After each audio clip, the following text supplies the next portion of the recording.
right, so Extraordinary Nobodies, special episode. We're calling these, the Waystar Weekly, even though Waystar's ticking down to non-existence pretty soon. We can rename them the Gojo Weekly when it happens. Maybe that we'll do that once it actually happens. We can do the renaming.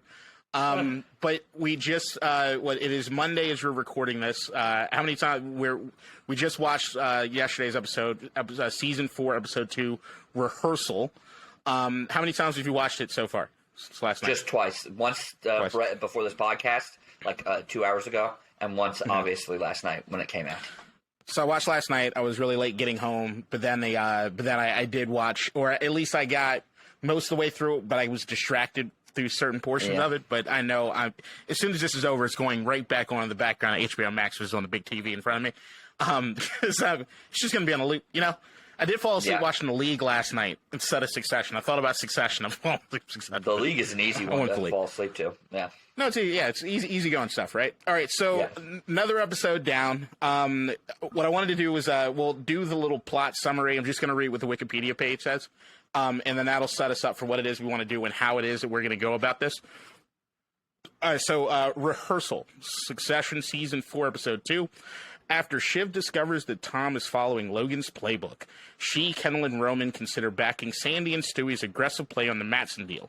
Logan gives an impromptu pep talk on the ATN newsroom and outsources a tricky conversation. Wonderful synopsis.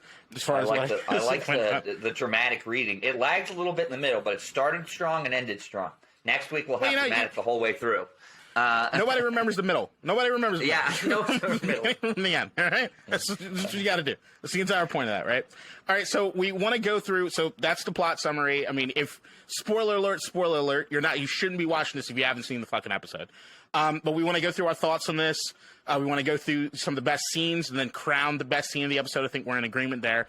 Who had the line of the episode, what the line of the episode was, and then who our MVP and LVP thereof this episode were. So, starting off, just initial thoughts on this episode. What were you thinking? I really liked it. I didn't like it as well as the first episode, but the first episode was just so fucking good that it was it's hard to beat. But this was still an excellent episode. It's always going to be good when you get Logan and the kids in a room together, which they finally did this episode. And the humorous elements of this episode were not as funny as the first episode. With there were some very good parts, but it just wasn't as consistent throughout as it was. Nor did it have the two scenes that I thought from episode 1 were so fucking bonkers: the Tom and Shiv scene, and the Logan and his bodyguard, whose name I'm never going to remember, scene. Colin. Yeah. Colin. Good old Colin.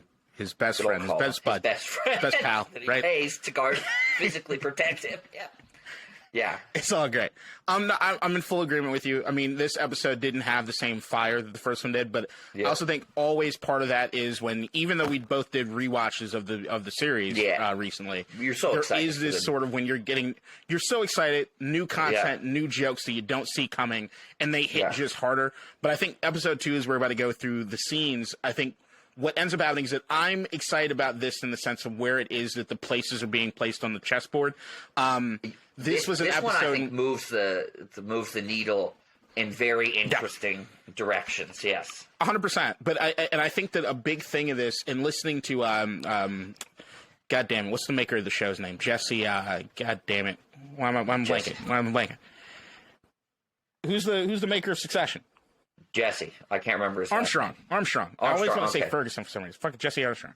I did hear an interview that he gave, or at least portion of an interview that he gave last week after episode 1, in which he was saying, or at least in his mind, that the main story or the main component of the series to him, and this was kind of a surprise to me, but was the marriage between Tom and Shiv.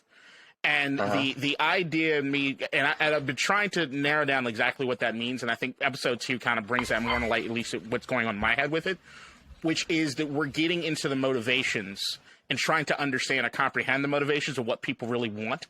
And there's even confusion there. There are some times where I look at some of these people and I don't even know if they know what they want, right? I don't think they know what they want. Right. So like there's emotional intelligence behind that. in being honest with where you're at. And I think that to me is where things are getting really, really interesting. But let's do the breakdown scene by scene. Or not all scenes, but the scenes that I think matter the most. I basically go down to a certain point, and then it all kind of just takes itself away at the end, where we know that's going to be the scene of the episode is near the end. Yeah. Spoiler alert.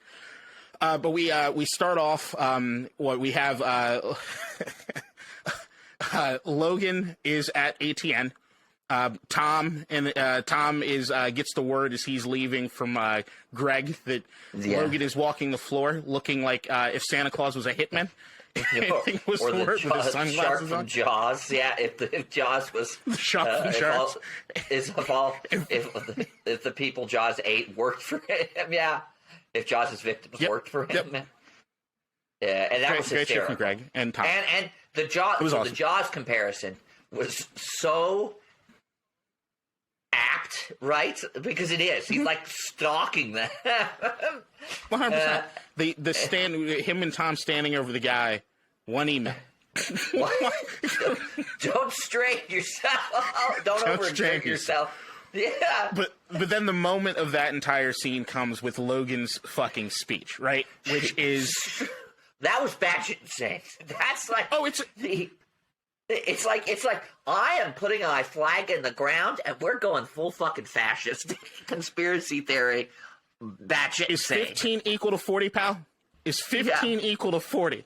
Good head for numbers, right? I want to be cutting their throats. The two fucking lily-livered jam smears on the highway. I'm going to build something better. You're fucking pirates. Brian Cox at level 10. And yelling Brian Cox is the best Brian Cox, right? So it's him. It was insane. It felt like an authoritarian fascist like campaign speech for. I know there's something that president. comes up at the end. There's something that comes up at the end of the episode that confirms exactly what it is that we were hearing there. Yeah. In that entire speech, right?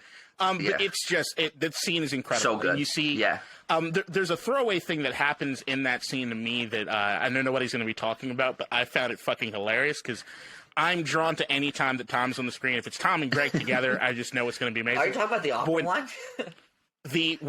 When Logan steps up on the paper boxes and he says, "I could kiss you from here." I didn't. That was funny, but I didn't remember that. I enjoyed Logan's look. Yeah, I enjoyed look at Tom.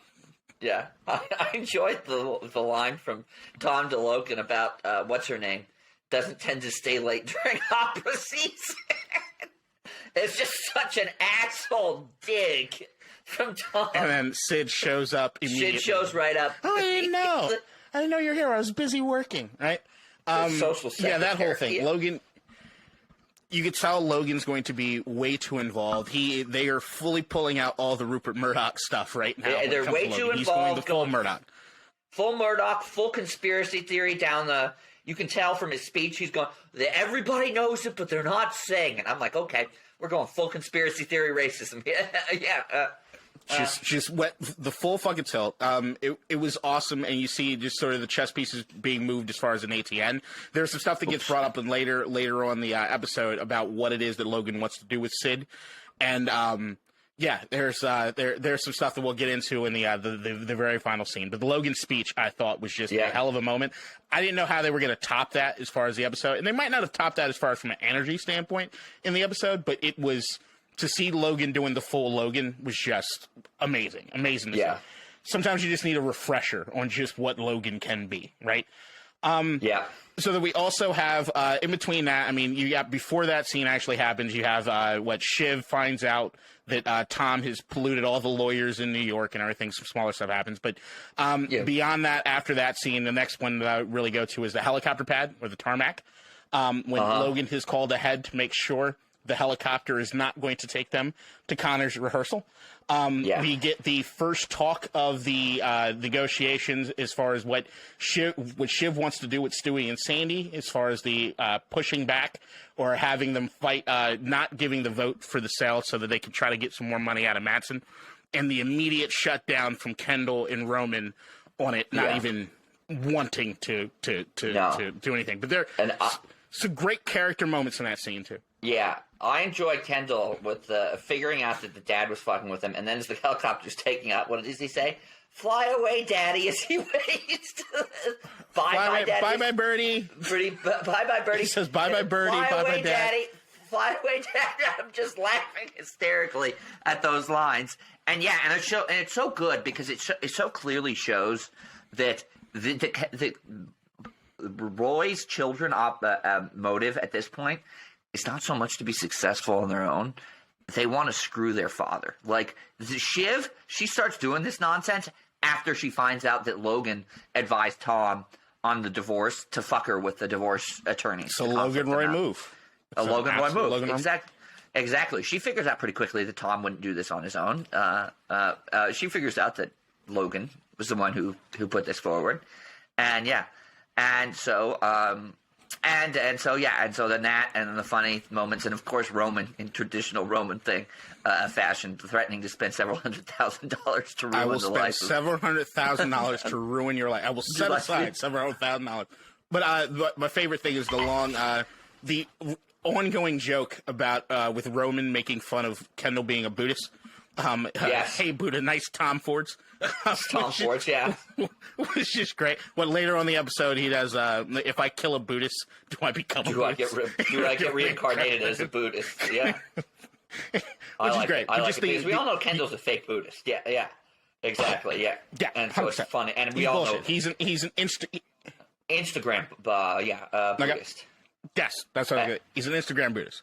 If it fits on a nice square with a peaceful background and a shitty quote, yeah, Kendall's about that life. But that's pretty much it. No deeper than that, really. No deeper. And of course, Roman's going to make. All right.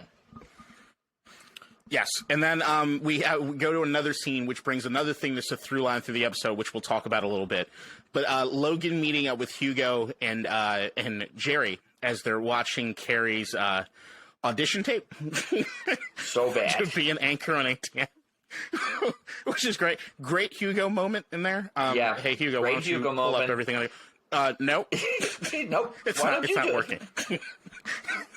And then they're just laughing at her audition tape. It plays for a second. It clicks out. Yeah. It's great. The great Carrie audition tape, to me, was the strongest stuff in the episode. I thought it was they fucking nailed it.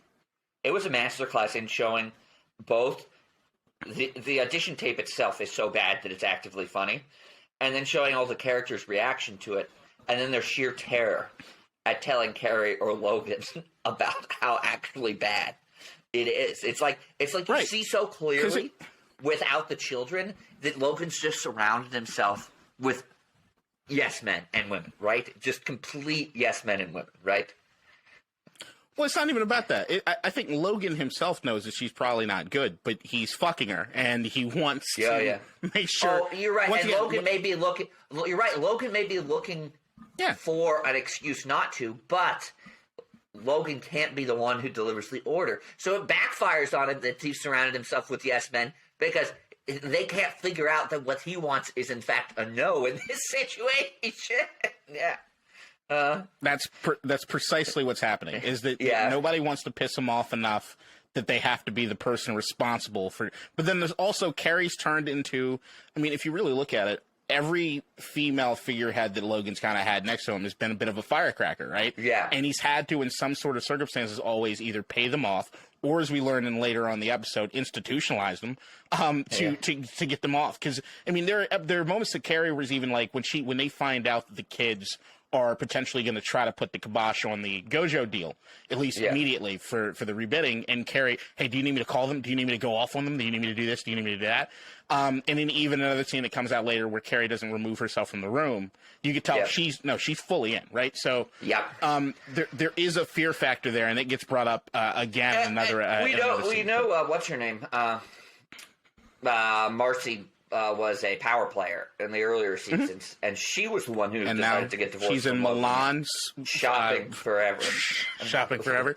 But the thing is, I did see briefly that the actress who plays Carrie, which I don't have her name immediately, she said that she studied a bunch of Laura Ingraham and Tommy Loren. and what their mannerisms and everything are. And that to me is what made it. So I watch a lot of Fox News, or of the cable news companies. That's my number one because I find it the most entertaining. Plus, their anchors. I mean, they know what they're doing. And Carrie, she nails it. Like, there's so many things that are happening subtly with the performance, and when you have when Roman and Kendall are doing like mystery science theater to the tape, was just fucking. It was lights out. It was probably my favorite ongoing bit in the entire episode. I absolutely adored it. All right, after that, when we have the official. The Roy children showing up to Connor's rehearsal. Oh yeah, that was fun. So before they even get into the rehearsal, we get the exchange with Sandy and Stewie. Stewie's bit about being the cab driver. Oh, you guys want a taxi cab? I give you flat rate. Good price. Good price. Sandy's just leaning into the racism right there. No, Stewie is the fucking man. I adore every time he's on screen. He seems just like your typical, like your stereotypical, like he's smart, but Wall Street, like frat boy douchebag, right? That's just like his persona. He's every smart. Middle Eastern guy that drives an Audi or BMW in Northern Virginia that you go to the hookah bars with. He's a shark, but he's a douchebag. Like all of that. But he knows what he is. He knows what he is. He knows he's not pretending to be honest. otherwise. Yep. Right. They've asked, so does that deal work for you? In previous seasons, does that deal work? No. It's not like I'm not doing. There's no facetiousness to Stewie. No, he is what he is. Everyone knows he's a shark, so it's just deal with it. Yeah, he doesn't pretend to be anything other than what he is. Yep. No, and great move by Shiv, pretending, and the other siblings do not pick up on it at all, being so surprised that Stewie and Sandy are there. But then you have the initial, Roman shuts it down, Kendall backs it up, they go inside, and immediately when they get inside, there goes Willa and all of her friends leaving the venue. Another one of my favorite characters on a show that's rich of characters is her leaving the party immediately, the rehearsal dinner. Roman thinks the bride's pretty up there. It's usually bride's on the first team. No? And Willa, so Willa leaves. They go up, and there's Connor looking sad at the table by himself, very excited that his siblings are there, and given the backstory that Willa had a full-blown breakdown in front, which I'm sad that they didn't show, even though it was great hearing Connor talk about it. Yeah, it was great hearing Connor talk about it. It was wonderful. I would have loved to have seen that, yeah. But, I mean, they made a choice. They decided to let Connor describe it. I don't want to do this. I can't do this. Yeah, I can't do this. I can't do this, right? I can't do this.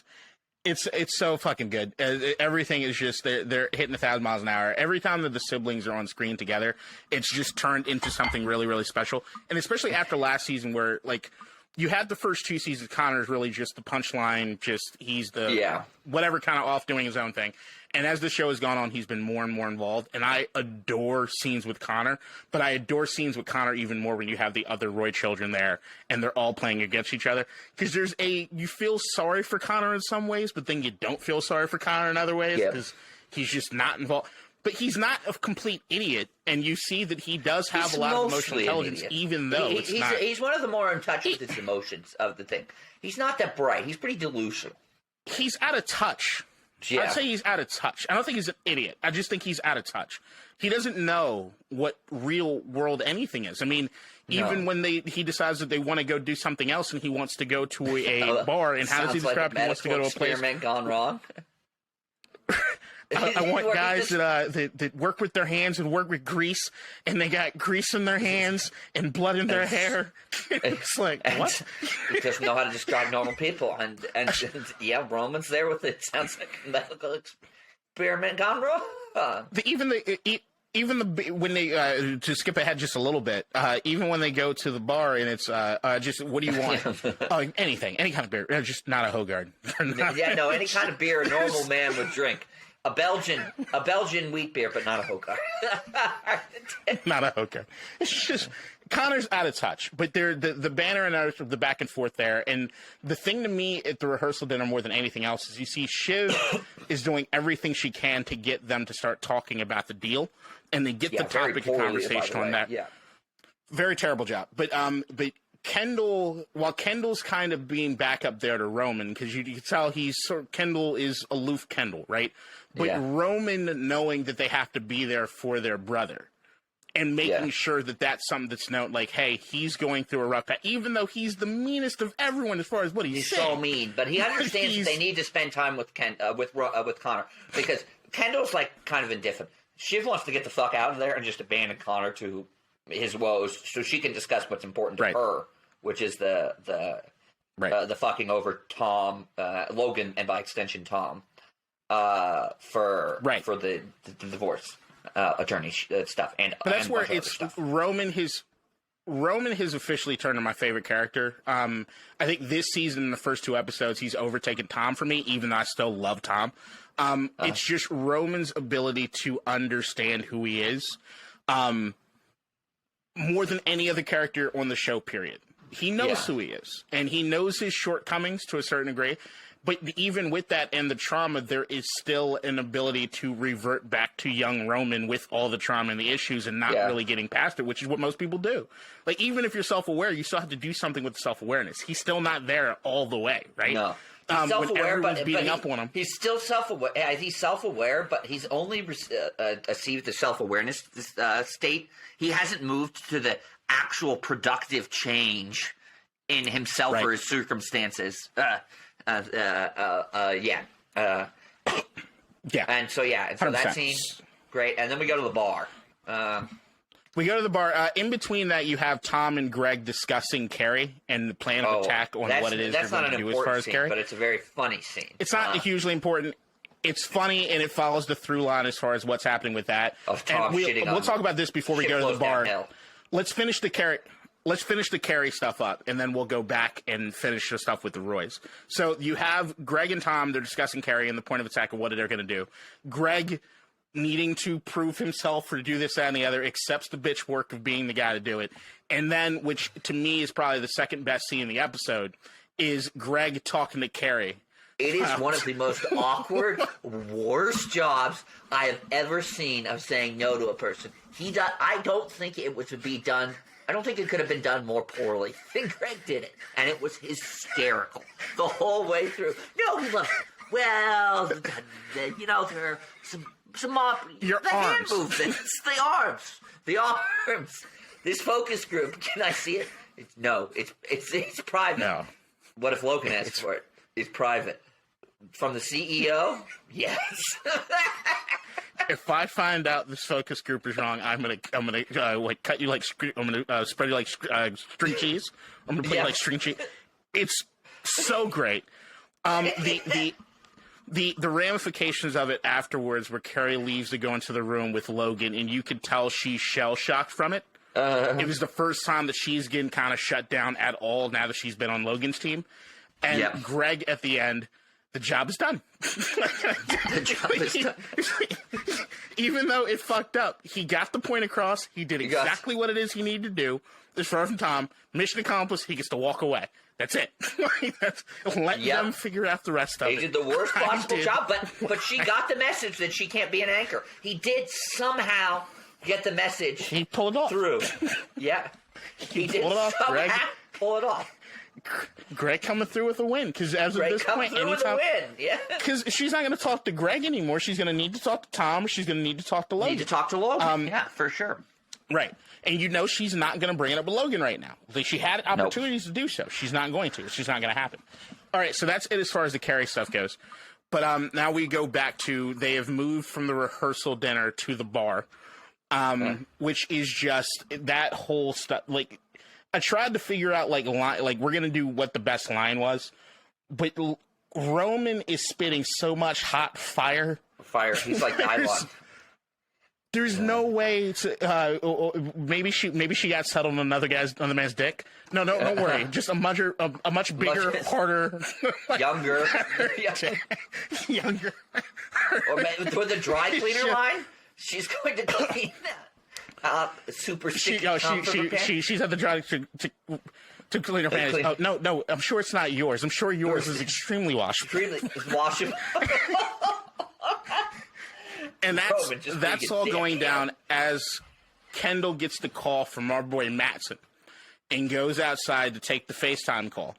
And there's the moment where Kendall is talking to Mattson. Mattson and his wife beater eating whatever nuts or anything he's fucking eating. Yeah. And there's the Kendall then in that moment has it. What's going on in his head during that time period? In that sense of he'd already heard what Shiv had told him about what it is they need to do as far as fucking over their dad. Yeah. But Mattson playing whatever cards he needed just perfectly to get Kendall to react and to come back to the room, and now complete 180, catches Roman completely off guard. He now wants to fuck over Logan and make the Gojo deal a little harder to get through. And then we get into, which is some of the best back and forth dialogue. Because Mattson just shattered his self-esteem in that call, right? He just essentially said, "You're worthless," over and over again. I don't mean to be mean. Don't fuck this over because I'll walk away. And you're worthless. And then so he was like, "This is how I feel about my dad too. So fuck." I think it's a combination of he needs to fuck over Logan. You're right. And he's also not happy with Mattson saying things that are. But I think Kendall knows they're true at some level. He just won't admit it, right? And so.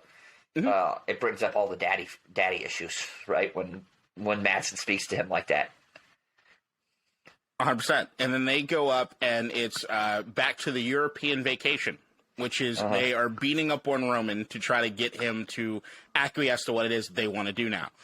We find out that Roman had texted Logan on his birthday, which to those guys was a grand betrayal. Even though we know that they're playing it up.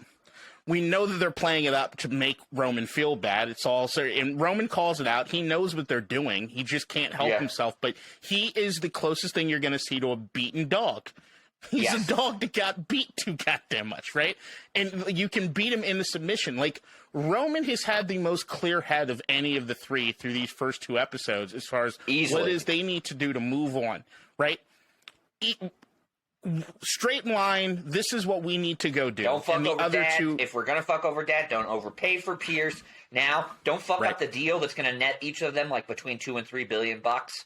That's how they pay for Pierce, right? They're paying $10 billion for it, and they each have between $2 and $3 billion coming in the deal. And of course, they're taking on outside investors. But that's how they buy.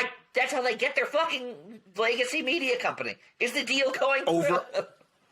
Over $100 million, we know Connor will blow to get 1%. 1%, their presidential election. Not even a it is not 100%, that big a deal, right? It's complete horseshit. So, but look, he has an amazing line when they're stop ganging up on me like you're Lennon and McCartney, and I'm fucking George. I'm John, motherfuckers. Ringo, Yoko, he's still Connor. Somebody one's having drinks with us at an auction. It's just fucking Dylon spitting fucking hot fire. It's great, but hot fire, yeah.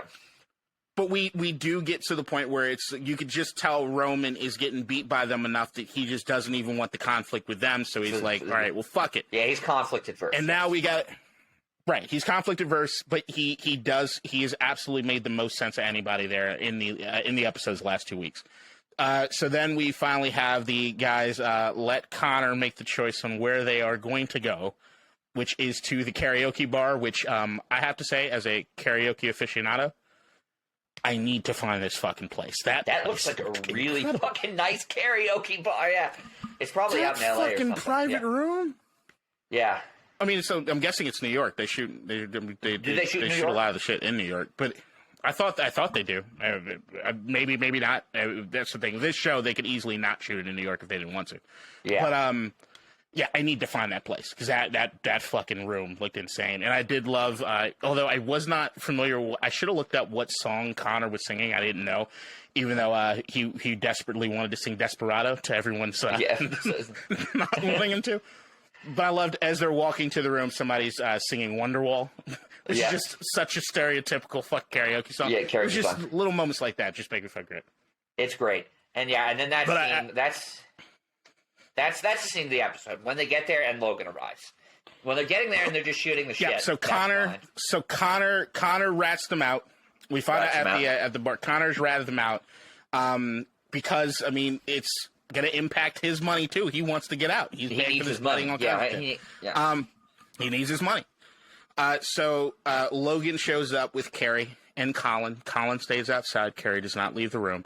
And then we have the full-blown exchange of the season so far. The first time that they have been in the room since France, and they let it out. So you have Logan on one side, giving the worst apology ever. The worst apology ever. He finally kind of gets it somewhere where he's like, I don't do apologies, but if you need it, I'm sorry. Yeah. Which is one of the it's like the closest you'll ever get Logan to doing that, right? And so then, I mean, part of you thought, oh, maybe that's a win. But the only way you can say I love you is by then completely insulting them after he says I love you, but you're just not serious people. Which unfortunately is largely true. Yeah.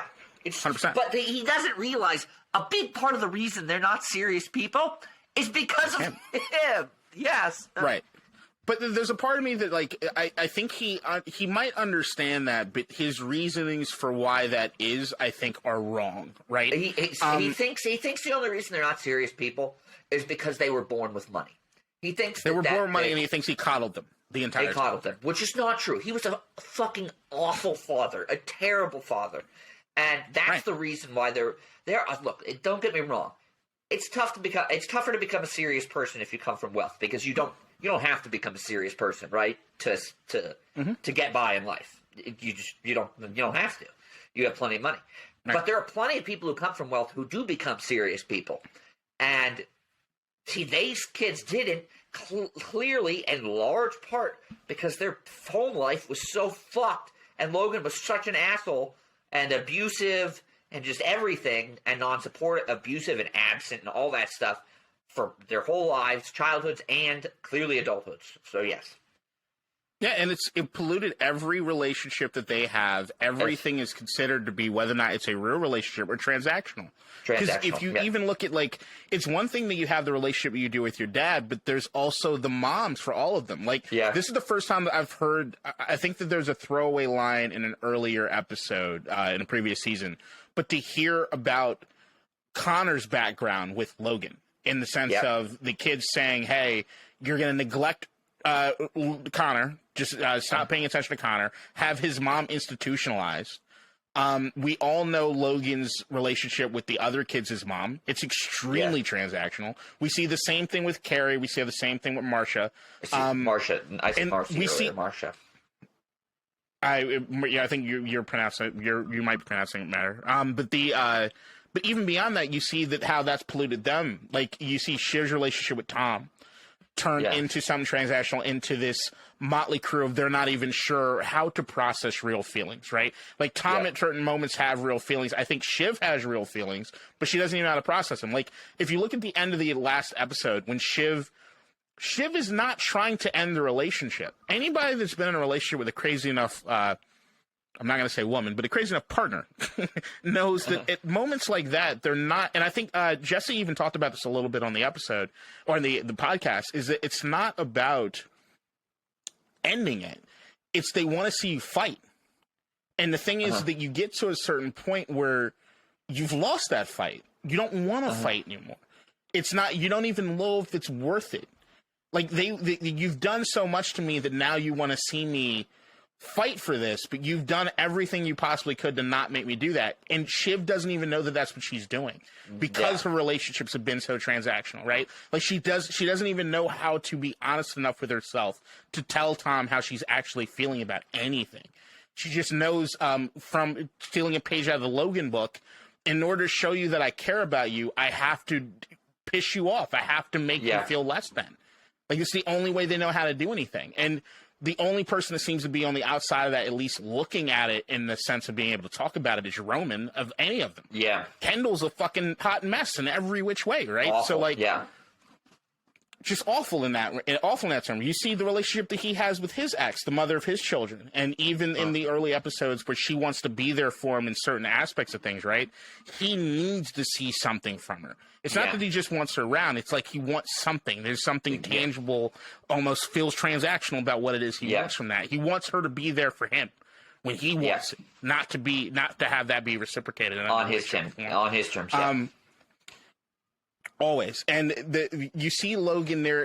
And the thing is, like, I look through that scene and it's like there's a lot of back and forth I should between say that's course, Shiv too with Tom, of course. Shiv wants Tom entirely on his terms, right? On her terms, right? Mm-hmm. Yeah.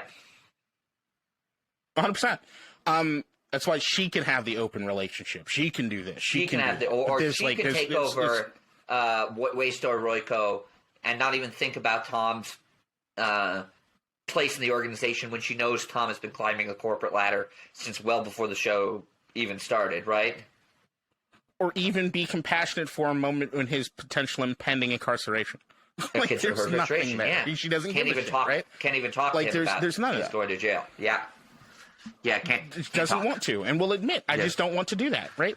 So like there's that. But the thing to me, as far as like when you see them usually battling like that, you're looking for a winner, right?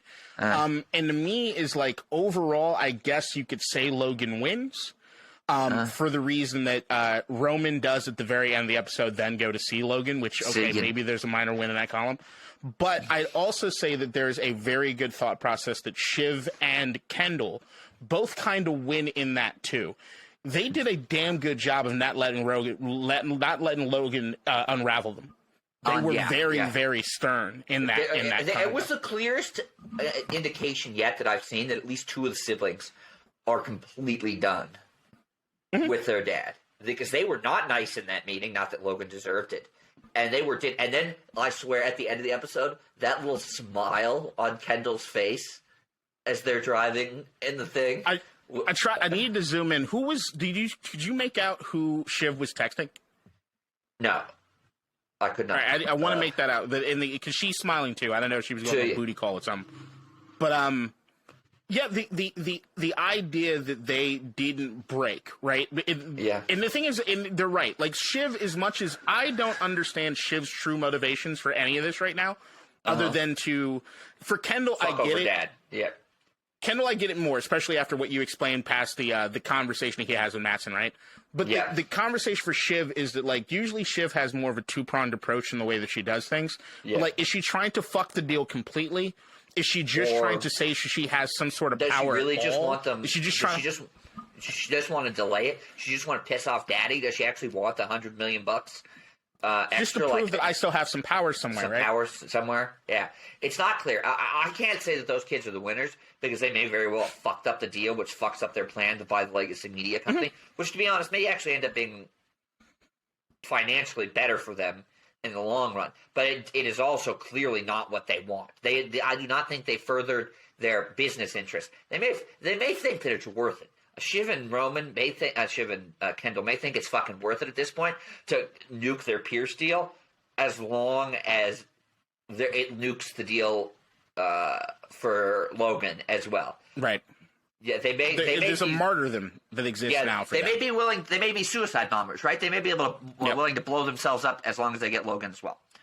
And right. So there's where it goes. Like, I have not agreed with Shiv and Kendall on anything business related, pretty much at all. Yeah. And the only reason I say that there's any sort of semblance of them having the victory is the fact that Logan played all the tunes that we usually have them spiral out of control, and they didn't. So I give them credit for that. Yep. That's pretty much it. That's where the line goes, right?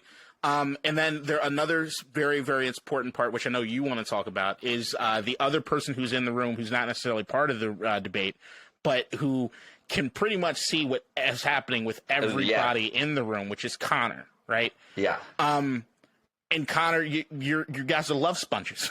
They want Daddy to love them so much, and he's never been able to do it in a way that anybody would consider normal. And because they can't have that, they just want their pound of fucking flesh. And the love, they can't extract it, and so it's turning to rage and anger. And that brings me to my line of the episode when Connor is talking about how he's not loved and he's learned how to live without love, and he's walking out. I'm a plant that grows on rocks and lives off insects that die inside of me. And I was just like, holy fuck. First of all, that's just brutal. Brutal cell phone. And secondly, it's kind of fucking true. It's all true. It's all true. Now, here's the thing. We've gone through some of the lines as the episode went in. I'll throw in I also like Tom's line. It's like Israel and Palestine, except harder and much more important. which she's talking about the carry call. Yeah. But no, you're right. That because in one fell swoop, Connor, who we probably spent less time with than anyone, to me, it was truly sad. Yes. To hear him say the things he said. It was horrific. And him to be so set and firm with this is just the way that I need to live my life. And the very end scene for him where he goes to bed and Will is there. Yes. Which was bittersweet in the grandest sense to me. It's one of those moments in TV where I had no idea how to feel about it at all. I was kind of happy for Connor that she was there. I think Connor's out of touch, and I think he's. I don't like you. I do think he's an idiot, but he's not terrible, right? He's just he's just not that bright, and way out of touch. And Willa seems like... But, I mean, one could say that he might be the smartest, though. Because, I mean, he gets his money and does not have to be involved in the family politics that way, right? Yeah. Well, that may be intelligent, but it also just... Until he decided to run for president, it was made very clear that Connor had very little ambition, right? Yeah, it's not even necessarily that it's like... Right. It might not have been a move that he carefully crafted to not be involved as much as he just had to say. It just fit his personality. Right? Yeah. Right. Right. And it's easy for him to kind of drift off and everybody to kind of ignore him. And live in his giant estate in the desert where, like in episode 1, he says he owns fucking the huge amounts of water. Yeah. Which looks pretty shit now. Now, with the huge California droughts, I mean, it's getting better now, but looks pretty Watch Connor end up being fucking president by the end of this thing, and he's the only one that makes any sense. Sorry, the dogs are barking. There you go. And so, yeah. So that was my line of the episode. It's so sad. It's so true. Connor's been just neglected. He's just like that plant that just subsides on whatever little fucking things finally fly into him. And Willa seems like an actual nice person. Probably not a very good playwright. It is hard to get over the fact that he's marrying a prostitute who is marrying him. Call girl. An escort. An escort? I don't know. I didn't think there are nicer words to call them. She's high class. Is prostitute a slur? No, I just said it's just society has kind of put a dirty ring to it. Okay. So nonetheless, she's marrying him pretty fucking clearly just for his money, which is kind of just an extension of being a call girl, right? It's a permanent call girl. It seems like she tolerates Connor at best, but really likes his money. There might be some Stockholm syndrome happening. I don't quite. I think there's more to Willa than meets the eye. I think that there is. Because I do think that, like, all right, there's never going to be a good setup. Connor. I don't think she dislikes Connor. I think she might even like him. I think she knows that Connor's not a bad guy. I just think that's enough. I think she knows Connor's not a bad guy. Wouldn't be my choice. And he's going to pamper her, right? He's not a bad guy, and he's going to fucking pamper her, right? But nonetheless, I felt like conflicted because it is like, I mean, Will is setting herself for a loveless marriage. What did Roman say? Back when they were getting engaged, Connor's old. You 20 years, and solid investment. That's what Roman said. You have the rest of your life to it. Yeah, Roman said that about his own brother. Yeah, good shit. It was episodes ago. But yeah. So that was great as far as the Connor thing. But then we have after the club, you have Logan leaves and he sees the homeless guy on the street. And then he has his line about the fat rats in the city that don't even feel like they have to run anymore. Which is just the disdain that he has for his children. Yes. But then you have Roman then comes back to Logan in what I think is probably the scene to me that gives me the most questions as far as what's happening next week.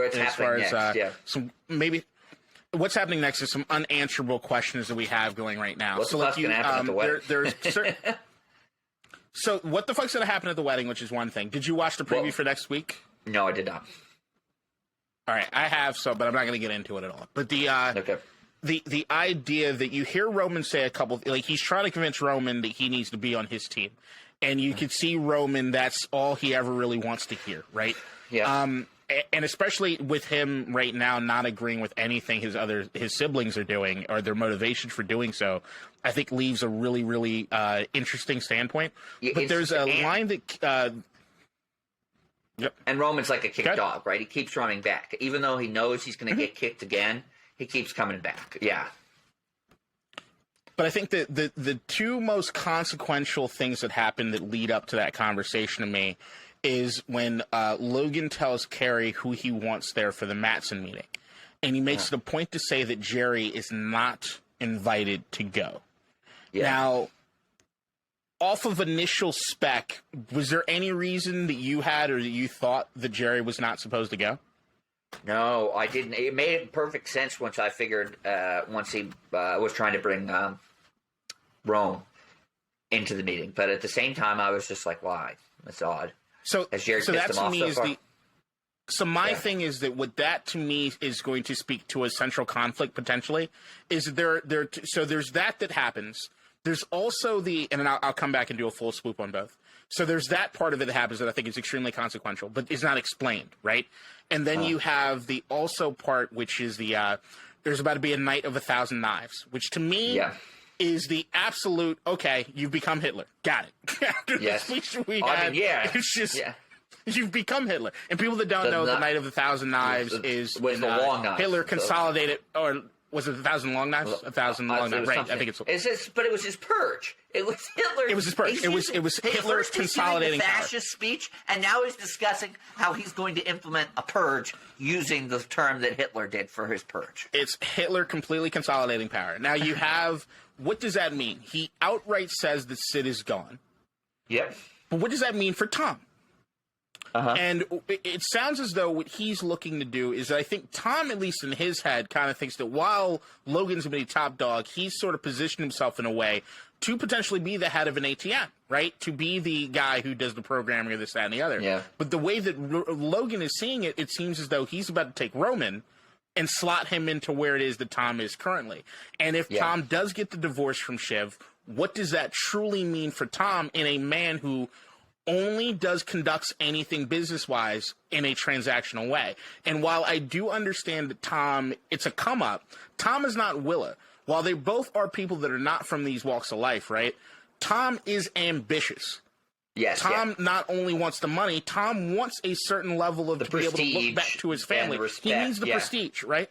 Yeah. So it seems as though right now what we're setting up is that Logan is positioning some pieces on this chessboard that might come back to bite him in the ass. Because if Roman, I think another thing you're looking at with Roman is that the reason he wants to eliminate Jerry is because Jerry is sort of is a downright maternal figure, a parenthood figure to Roman. And he doesn't want that. It's in a fucked up way, but Logan wants no one ever to have any say or sway over. He is very afraid that Jerry might actually give Roman good advice that he will listen to, right? Right. Like, she has done it in the past. She has given him good advice that he has listened to. And Logan doesn't like that. The only person who's allowed to give his kids advice is Logan. Yeah. And I think Logan's afraid, because there are a few moments that happen also in the episode where you see that Logan, there is almost a respect that Logan has for the move that Shiv and Kendall are making. Yeah. Where he gives them credit. Like, it's a good, they got a play. They have a play. Yeah. They're using it. They got some juice, is the way they describe it. They got juice. I did enjoy Kendall's callback, making our own fucking pile. Yeah. Right. It's great. Fantastic shit. Because, I mean, that's the call. Even Roman speaks to it. Look, we want to talk about apology or anything. Like, the last time we were all in a room together was Italy, and what you did in Italy with our mom? Like, what the fuck, guys? Like, that's so fresh on everybody's mind, right? Because it's a rocked moment that happens at the end of last season. But I think right now what you're seeing is some of these chess pieces just line up where I think you're going to see if Jerry is on the outs with Logan behind this Mattson deal, what does that mean as far as Roman and Jerry's relationship? And I also think that going back to what I said, another part is I think they obliquely referred to it in the episode. Jerry expects to. I think it was referred to. Maybe it's just pure speculation. Jerry may expect to stay to go to Gojo when the merger is through. Mm-hmm. So Jerry possibly. may be. I think. Well, it's the same thing I said last episode, right? Or when we did the preview on the last episode of Extraordinary Nobodies, which is that Jerry, Carl, Frank, Hugo, they're not ambitious. They're survivalists. They just want to survive. And they will scrape, claw. What? We know, Carl's mentioned in week 1 that he's leaving. He's retiring in the office. But he wants to hold on to whatever pie he has to then leave peacefully. Please, right? Because until you're away with your money saved in your own bank account, you're not safe from the Roys, right? You're not safe. What's his name? Like at the beginning of season 2, the former right? Yeah, we kill him and he shows up and he's like, "So I just wanted to be here for moral support, you know." What's the name? Cruiser. Yeah, it's just great. Everything. It's great, right? So like there is a limit to your because he's out. There is a limit to your. Yeah. But you're not quite safe ever when it comes to that, right? So you want to know. But you're really only safe like him when he has literally cashed out all of his chips. And not only does he cash out all of his chips, he holds fucking a lot of leverage because he's retired and he could just give up current executives. Yeah. Right. But the idea to me is that, all right, what is that? But when we're talking about relationships and transactional relationships and such, we could also say that the person has the most emotional intelligence of the series right now in the family is Roman. So I am curious as far as what that means as far as Jerry and his relationship. But even beyond that, if what I said last episode was true about Tom, in the sense that I am thinking that there's a possibility that Tom knew what he was doing when he made the phone call to Shiv. If he now knows that he's on the way out, that to Logan, it's Roman that's going to be the guy. What does that mean for Tom, who's constantly being calculated in what it is that he's doing? Because even the move to have Greg do the conversation with Carrie speaks to the cold calculations of what it is that Tom thinks. And if he knows that he doesn't have a runway, what does that mean? How can he fuck things up for Logan? What side does that mean he ends up being on when it comes to the kids or him? I just think that there are some really interesting things that could potentially come out of it. Yeah, that would be interesting. Yeah, because it does look like Tom might be shoved aside for Roman because Tom was clearly expecting to be the number 2 at ATN right beneath Logan, right? And if he brings in Roman, that's not going to be the case. What does Tom do? Yeah. Right. And there's no evidence that whatsoever that, in fact, we know Tom isn't going to shuffle along with anybody else over to Gojo if the deal goes through, right? Which speaks that there might still be hope for Tom and Shiv to reconcile, potentially. That's what my heart is searching for. All right, episode MVP and LVP. Who do you have? MVP. So this was a tough one because for most of the episode, I was sure the LVP was going to be Connor. But then, I'm starting with the LVP. But then, Will was there when he gets home. So, okay. So we can't put him there. So for the LVP, I'm going to go with... I can go if you need to think. No, I'm going to go with what's her name? Logan's girlfriend, Carrie. I'm going to go with Carrie. It's Carrie. Carrie's my answer too. Carrie had, and it's what the kids told her. You've popped your disappointment cherry. Betrayal. Your betrayal cherry. Betrayal cherry. Yeah. Right. Carrie had her first moment and dose of reality because when you're riding with Logan, you do feel unstoppable. And the moment that you come crashing down to earth, that was a humbling episode there for Carrie. So I'd say that she is the overall LVP. Although Connor accepting his lot in life does not make him MVP at all. It makes him even sadder. It's not MVP. It removes him from he's LVP. Still in running for LVP. But no, I still think he's in the running still. It's because Will was there when he got home. He removed himself from running for LVP. Because until then, I was going to be like, if he has a runaway bride situation, it's 100% Connor. Even if she comes back next episode, it's entirely it's him. And for MVP... All right, so who MVP? Fuck. I'll go first. MVP, I am going I'm going Logan. And the reason I'm going Logan is because of the end of the episode of Roman. Now, while I do think with what I've been saying as far as the chess moves and everything else, I am still hoping that he does it. It's just MVP for this particular episode. At the end of the day, he got one of them to come over. And that's all he really needed to really put the kibosh on what it is they're doing and to sow some seeds of discontent within the siblings. So that to me is the only reason, up until the point before Roman walked into that door, I absolutely would not put Logan at MVP. I'd have Shiv and Kendall for not losing their cool in that meeting and pushing the Gojo, having them push back the deal, the vote. So, but I think the moment that Roman walked through those doors made Logan the winner of this episode. So, for me, it's between two characters.